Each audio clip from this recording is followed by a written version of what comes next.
Assalamualaikum warahmatullahi wabarakatuh. Teman-teman sekalian, selamat datang di channel saya, Abdul Rauf. Pada video kali ini saya akan mengawalinya dengan satu quotes yang berasal dari Sayyidina Ali bin Abi Thalib radhiyallahu an. Beliau berkata, "Jangan pernah mengambil sebuah keputusan dalam keadaan marah, dan jangan mengumbar janji dalam keadaan gembira." Nah, dalam nasihat Ali bin Abi Thalib ini mengingatkan kepada kita bahwa ketika kita berada di dalam dua situasi, yaitu situasi marah ataupun situasi gembira, maka jangan pernah melakukan hal ini. Yang pertama, ketika kita di dalam situasi marah. Nah, tentu sebagai manusia kita tidak pernah lepas ya dari sifat marah ini. Karena ada saja hal-hal yang itu berpotensi memicu amarah kita. Nah, saat kita di dalam situasi marah itu, segera kita sadari nasihat Ali bin Abi Thalib ini. Nah, jangan pernah mengambil keputusan ketika kita dalam keadaan marah. Nah, kenapa? Karena dalam keadaan marah itu seringkali ucapan ataupun tindakan kita itu di luar batas-batas kewajaran. Nah, sehingga ketika kita tidak mampu mengendalikan amarah kita dengan baik, bisa saja keputusan yang kita ambil saat itu menjadi keputusan yang paling buruk di dalam kehidupan kita. Maka jangan sampai dalam situasi marah kita mengambil satu keputusan, apalagi keputusan itu adalah keputusan yang penting begitu ya. Contohnya misalnya dalam kehidupan berumah tangga ya, antara pasangan suami istri, kadangkala terjadi perselisihan, cekcokan atau satu konflik. Nah, kemudian amarahnya meluap di situ, terjadi pertengkaran antara suami dan istri. Nah, seringkali kita melihat gitu ya, kita menyaksikan atau kita membaca berita-berita terjadinya perceraian antara suami dan istri itu ketika saat sedang meluapkan amarahnya. Ya, satu sama lain tidak mau mengalah, masing-masing mengedepankan egonya, sehingga dalam situasi marah itu ya terlintas dan terucapkan begitu ya perkataan cerai dan seterusnya. Dan tentu ini buruk sekali begitu ya.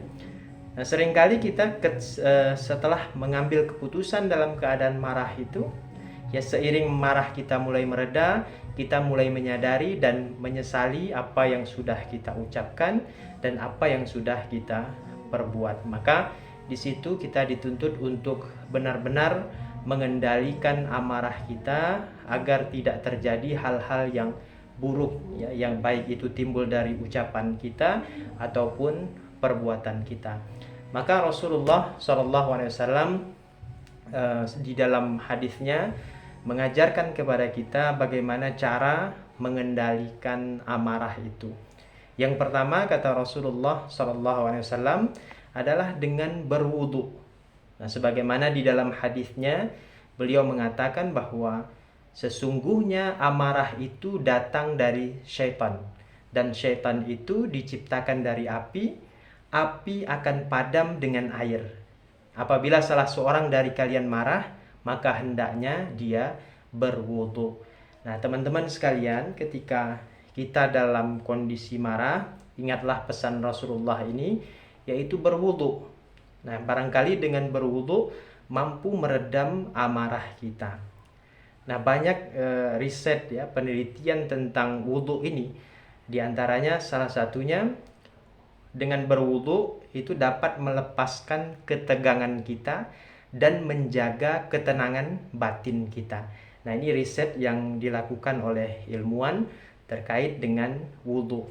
Maka dalam kondisi marah, ingat pesan Rasulullah, langsung berwudu. Kemudian ada lagi cara yang lain yang dituntun oleh Rasulullah SAW, yaitu isti'adzah. Ya, isti'adzah, memohon perlindungan kepada Allah Subhanahu wa taala.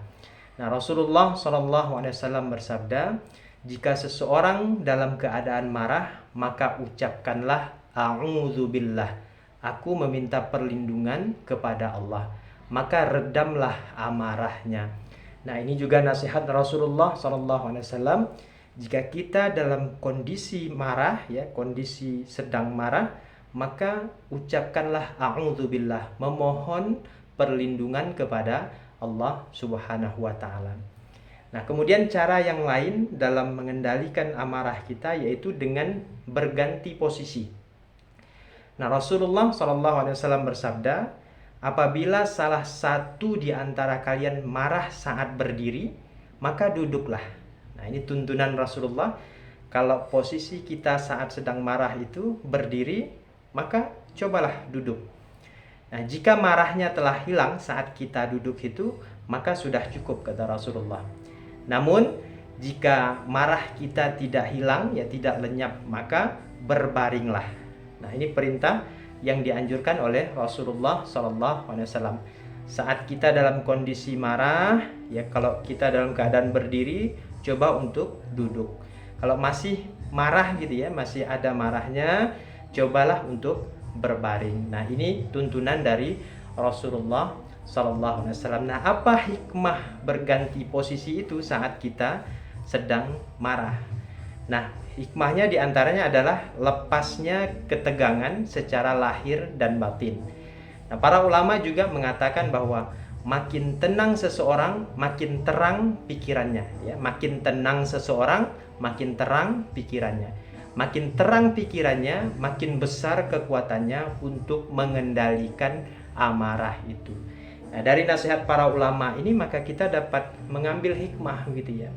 Kalau kondisi hati kita tidak tenang, ya akibat dari marah itu ya, kondisi hati kita tidak tenang, nah pikiran pun akan runyam begitu ya, pikiran akan runyam. Kalau pikiran kita runyam, maka akan datang energi-energi negatif di dalam diri kita. Sehingga energi negatif itu menguasai diri kita, sehingga kita tidak mampu mengelola amarah kita. Kita tidak mampu mengendalikan amarah kita. Yang muncul apa? Akhirnya ucapan dan tindakan yang berpotensi menimbulkan keburukan. Nah, itu dampak daripada kita tidak bisa mengendalikan amarah kita. Nah, kemudian cara yang terakhir, bagaimana cara kita mengendalikan amarah kita? Nah, ini tuntunan Rasulullah apa? Yaitu dengan cara diam. Nah, Rasulullah SAW mengatakan, jika salah seorang di antara kalian marah, maka diamlah. Nah, karena dengan diam itu, maka diam itu akan menghilangkan ya dampak-dampak negatif akibat dari marah itu ya, tidak bisa mengendalikan amarah itu. Maka di dalam hadis yang lain juga Rasulullah mengatakan, man kana yu'minu billahi wal yawmil akhir falyaqul khairan aw liyasmut.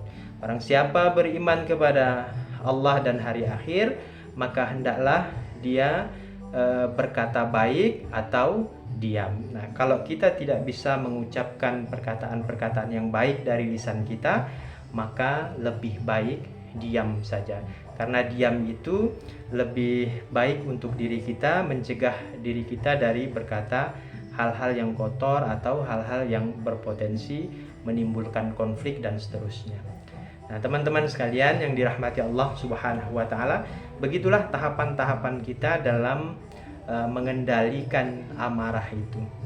Nah, di dalam Quran juga ya, orang yang mampu mengendalikan amarahnya, kemudian mereka yang gemar memaafkan kesalahan orang lain, itu Allah golongkan mereka ke dalam kelompok orang-orang yang bertakwa. Sebagaimana disebutkan begitu ya di dalam Quran surah Al-Imran ayat 134. Di antara ciri-ciri orang yang bertakwa itu adalah alladzina yunfikuna fis sarra'i wad dharra'i wal kadhiminal ghaidh wal 'afina 'anil nas. Ciri orang yang bertakwa pertama, mereka senantiasa berinfak baik dalam keadaan lapang ataupun dalam keadaan sempit. Nah, kemudian yang kedua, wal kadhiminal ghaidh, mereka yang mampu menahan amarahnya. Kemudian yang ketiga, wal 'afina 'anin nas, mereka senang memaafkan kesalahan orang lain.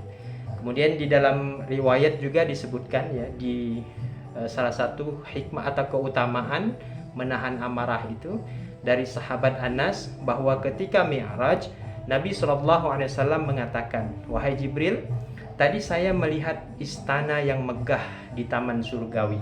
Untuk siapakah gerangan tempat itu?" Nah, ini tanya Nabi kepada malaikat Jibril. Kemudian malaikat Jibril menjawab, "Ya, disediakan untuk orang-orang yang berhasil mengendalikan amarah dan yang suka memaafkan. Allah senang terhadap orang-orang yang berbuat baik." Nah, jadi sangat istimewa sekali yang dijanjikan oleh Allah Subhanahu wa taala untuk mereka yang berhasil menahan amarahnya. Semoga kita termasuk dari orang-orang yang senang memaafkan kesalahan orang lain, orang-orang yang mampu mengendalikan amarah kita. Nah, teman-teman sekalian, demikian, mudah-mudahan video singkat ini dapat memberikan satu ilmu, wawasan kepada kita dan dapat memberikan manfaat kepada kita semua. Lebih kurang saya mohon maaf. Wassalamualaikum warahmatullahi wabarakatuh.